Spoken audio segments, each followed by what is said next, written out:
안녕하세요. 저는 사람을 바꾸는 시간 15분에 초대된 서원모입니다. 오늘 제가 말씀드릴 내용은 무엇이 재미있느냐입니다. 젊은 대학생들을 만나보니까 제일 관심 있는 화두가 무엇이 재미있느냐 아니면 무엇이 맛있느냐더라고요. 그래서 저는 어떻게 하면 잘 사는 것일까? 한 번 태어난 인생. 그래서 무엇이 맛있느냐?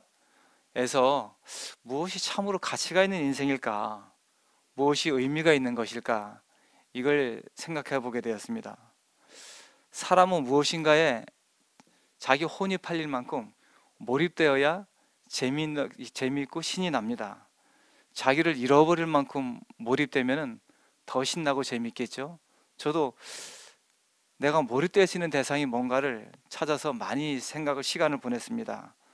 요즘 그루브라는 말이 유행하더라고요. GROOV인데 자신의 재능이나 흥미에 가장 알맞은 직업, 적소, 최고조 이런 말을 뜻하는데 자기가 타고난 그루브를 마음껏 발휘하고 자기도 즐기고 남에게도 진정한 즐거움을 줄 수 있는 그런 길이 있습니다. 근데 이 그루브를 발견하고 찾고 개발하는 것은 노력도 중요하지만 누구를 만나느냐에 따라서 그 그루브가 개발될 수도 있고 안 개발될 수도 있습니다. 저는 그래서 오늘 이제 총 제목은 무엇이 재밌느냐인데 속에 중요한 그 키워드는 만남으로 정해봤습니다. 사람은 만남을 통해서 출생하고 만남을 통해서 무엇을 받아들이고 또 만남을 통해서 무엇을 전하면서 일생 동안 살아갑니다. 처음 만남은 부모님, 선생님, 친구. 누구를 만나느냐에 따라서 아주 행복해질 수도 있고 또 그 반대일 수도 있다는 것을 알게 되었습니다. 저도 돌이켜보면 항상 누군가의 도움에 의해서 살아왔고 또 누군가의 도움에 의해서 지금도 살고 있고 앞으로도 누군가의 도움에 의해서 살아갈 것이 분명합니다. 저는 어렸을 때 6살 때 저를 낳아주신 어머니가 돌아가셨습니다. 그래서 저도 모르게 어떻게 하면 잘 사는 것일까, 어떻게 하면 인생이 행복하고 어떻게 하면 의미 있지, 이 생각을 제 뇌리에서 떨쳐버릴 수가 없었습니다. 제가 생각 안 할라 해도 환경이 그러니까 어쩔 수가 없었습니다. 근데 어디로 가야 하는지는 모르고 그냥 성실하게 열심히 살아보자 이렇게 살아가고 있을 때 중학교 때 교회 선생님은 제 인생의 길라잡이가 되어 주셨습니다. 지금 생각해보면 지금의 영원한 멘토에게로 그분이 저를 인도하셨는데 이 내 인생에서 이 멘토의 만남이 없었다라면 어떻게 살아야 하는지 또 어떻게 가야 하는지 인생의 목표도 또 인생의 재미도 모르고 살았을 겁니다.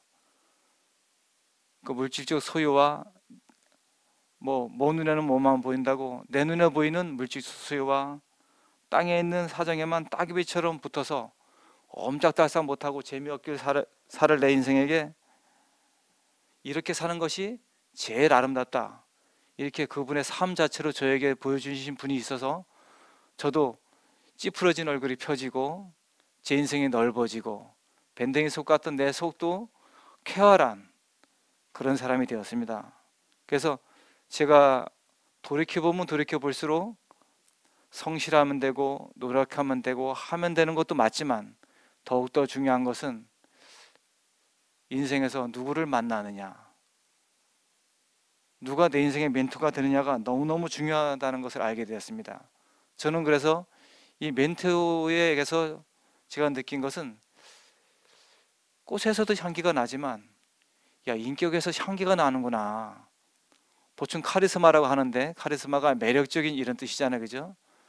야, 이분을 따라가면 우울한 나도 행복해질 수 있겠구나. 그때 제가 느낀 것이 행복한 사람하고 만나면 행복해지고 불행한 사람을 따라가면 불행해지는구나. 그래서 저는 그때 제가 생각한 게 그때 중2였는데 저분을 따라서 한번 살아봐야지 이런 생각을 하게 됐어요. 그분을 따라서 왔는데 또 그렇게 인격의 향기가 나는 분들이 많이 모이는 걸 발견하고 제가 탄성도 지르고 너무너무 행복했습니다. 제가 약국을 하는데 약국에서 한약을 매일 따릅니다. 그래서 어쩌다 제가 택시를 타면 택시 기사님이 저한테 하는 말이 한약 냄새가 나는데요. 그런데 근데 저는 제가 옷을 냄새 맡아봐도 잘 모릅니다. 제가 제 냄새는. 그래서 내가 한약 냄새 나는 속에 하루 종일 있다 보니까 내 옷에서 한약 냄새가 나는구나 이런 걸 알게 됐습니다. 그래서 만약에 내가 방귀를 꾸더라도 국화 향기 나는 국화밭 속에 있다면 내 몸에는 내 방귀 냄새가 배는 게 아니고 국화 향기가 내 몸에 배서 나는 깨끗하지 못하지만 남에게 내가 국화 향기를 풍길 수 있는 사람이 되겠구나.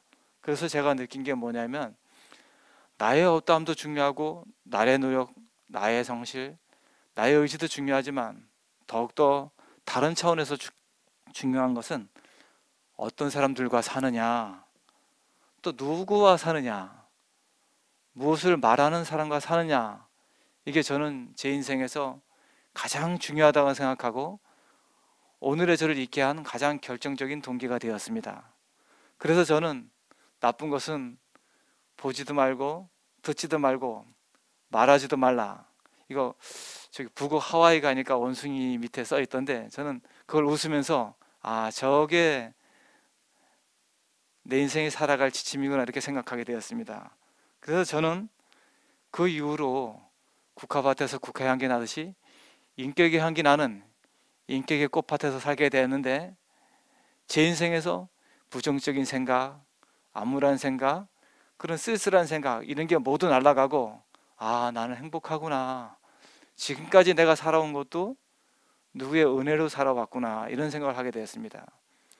구체적으로 예를 들면 제가 1988년도에 약사 면허증 하나 들고 대구 내려왔는데 그때 저에게는 돈이 하나도 없었습니다. 무일푼이었습니다. 근데 제가 대학교 때 기거하던 저의 고종사촌 누님이 계셨는데 그분 집에 90%를 담보 잡혀서 저에게 약국 창업 자금을 빌려주셨습니다. 그때 제가 눈물이 났습니다. 그래서 그 돈을 제가 3년에 걸쳐서 다 갚았는데 갚으면서 느끼는 게 이분이 없었으면 나는 약국을 차리지 못했다. 근데 거기서 더 나가서 느낀 거는 제가 제 인생을 돌아볼 때 나는 부모님이 안 계셨으면 나는 이 땅에 태어나지 못했구나. 나는 또 내 인생에 멘토가 없었으면 지금 내가 느끼는 행복은 1%도 못 느끼겠구나.